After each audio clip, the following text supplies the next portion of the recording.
lorsqu'on travaille, on n'a plus le temps de nous retrouver pour dire que nous travaillons, nous nous mettons à l'œuvre. Il y a une semaine, pendant 5 jours d'affilée, l'écrasante majorité des acteurs de la société politique, c'est-à-dire les partis politiques, étaient représentés à Kindia pour plancher sur l'esquisse du code électoral et de certaines questions connexes concernant les textes qui doivent être mis en place. Une semaine à Kindia. Ça fait partie de quoi? Ça fait partie de la mise en œuvre du processus de retour à l'ordre constitutionnel. Et ça, c'est plus important que nous fassions une réunion où avec des images, on dit X, Y, Z, voilà.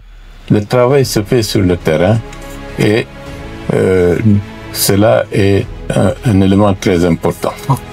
L'autre élément, il n'y a pas de dialogue de sourds. Il y a une dynamique de revoir les formats pour que ce qui a été mis en place soit beaucoup plus efficace, beaucoup plus inclusif. Et la semaine prochaine, nous proposerons au gouvernement des esquisses allant dans ce sens pour nous permettre, dans le contexte actuel, où le processus entre dans une phase de mise en œuvre accélérée, d'avoir de manière régulière des espaces où chacun pourra savoir où est-ce que nous en sommes par rapport aux activités, aux étapes concernant chaque aspect, soit du RABEC, soit du fichier électoral, soit du code électoral, ainsi de suite, ainsi de suite. Donc le reste suit le chemin. Okay. Vous avez cité d'éminentes personnalités à qui j'ai du respect et de la considération. Nous avons dès notre installation comme premier chef du gouvernement l'invitation de tous les anciens premiers ministres pour qu'on se retrouve autour de la table pour leur signifier notre volonté de les considérer comme partie prenante en tant qu'hommes et femmes d'expérience, de pouvoir accompagner et d'aider le gouvernement dans les sujets où ils ont fait preuve de compétences et d'expérience. Donc ceci est de loin beaucoup plus significatif que des considérations de caractère politicien.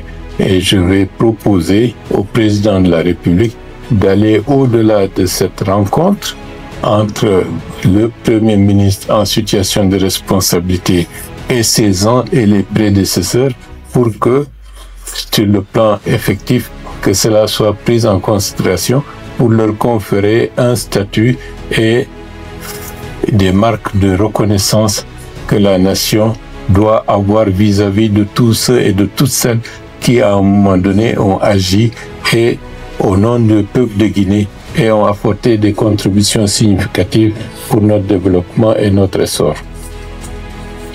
Oui. Après exercer le poids d'Enes, revenir par là avec Kapa. Bonjour, Monsieur le Premier ministre. Merci pour la confiance. Je m'appelle Mamadou Djamba. Je suis administrateur général du site Le Précis 224 et chroniqueur politique à Continental et à Tropical FM. Monsieur le PM, je vais vous faire réagir sur un secteur certainement qui vous tient à cœur, dont vous êtes le précurseur. Il s'agit des droits de l'homme. Ces derniers temps, la Guinée est sur la ligne rouge.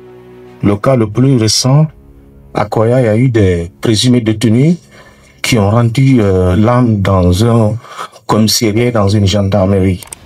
Lors des réclamations sociales pour le courant à Taouya, il y a eu des élèves, un élève et d'autres citoyens qui ont été abattus. Alors le président avait dit, on a encore, vous pouvez consulter les archives, qu'aucun Guinéen n'allait mourir pour son opinion.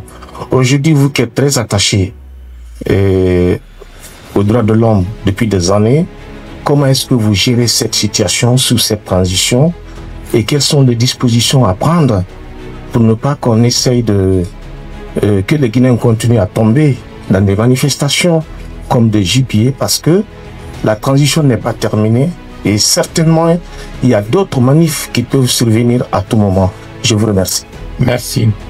Par rapport à la situation dramatique de Koya, vous savez que l'ancien pénitencier a été, pour des raisons que j'ignore, n'est plus opérationnel et la population carcérale a été placée dans d'autres bâtiments qui ne répondent pas aux normes. Malheureusement, cette tragédie est intervenue et j'ai été interpellé par le ministre de la Justice il y a quelques jours de cela pour que des moyens soient mis en œuvre le plus rapidement possible pour les loger dans des conditions humaines les plus acceptables. Donc ceci est en cours. Nous regrettons des situations de cette nature qui relèvent d'une certaine situation que nous héritons. Maintenant, par rapport à la situation des manifestations, vous savez, la logique de violence ne date pas de maintenant. Elle est historiquement très ancienne. Et c'est la raison pour laquelle, dès que j'ai commencé mon intervention, pour vous dire que la préoccupation première du président de la République, c'était de lancer les assises nationales. Lancer les assises nationales, c'est de prémunir la société de ces facteurs d'agir pour le compte de la République de Guinée. Devrait savoir qu'on ne doit pas jouer avec la vie des citoyens, qu'on ne doit pas jouer avec certaines logiques manichéennes qui consistent à dire peu importe les moyens, l'essentiel c'est d'obtenir ce que nous voulons. Mais heureusement, la résilience de la population guinéenne, le niveau de compréhension qui est de plus en plus élevé, fait que, malgré tout ce qu'ils font, le pays et la République restent debout. Regardez la manière dont nos difficultés sur le plan de la desserte d'électricité est exploitée. Et parfois de la manière la plus... je ne sais même pas comment le qualifier. Le dépôt des matériels d'EDG qui prend feu, avec des millions de dollars qui sont engloutis, parce que certains groupes veulent coûte que coûte maintenir le pays dans une logique où ils vampirisent le pays pour leurs propres intérêts, peu importe les intérêts de la population guinéenne. Ça, c'est un crime. Et des compatriotes des Guinéens le font. Je suis capable de brûler ce qui appartient à la collectivité nationale, qui coûte des millions et des millions de dollars, tout simplement pour que je continue à vampiriser l'État dans mon petit coin. Et j'ai demandé aux autorités de police et de la gendarmerie de mener des enquêtes le plus rapidement possible pour que cette affaire ne soit pas une affaire qui sera considérée comme une banalité. Et je dois vous dire également, le conseil du ministre d'hier, le président a donné et m'a chargé de mener sur ce terrain-là des enquêtes approfondies pour que les responsables soient trouvés et que la justice puisse faire son travail de la manière la plus expresse. Ce niveau de vampirisation des processus de l'État, c'est la mentalité que nous retrouvons dans certains secteurs.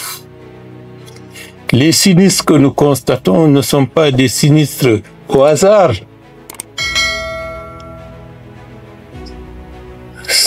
La question de l'électricité, on reviendra sur ça, mais lorsque vous saurez ce qu'il y a dans le fond, vous allez abhorrer des hommes et des femmes que dans certaines circonstances vous avez applaudis.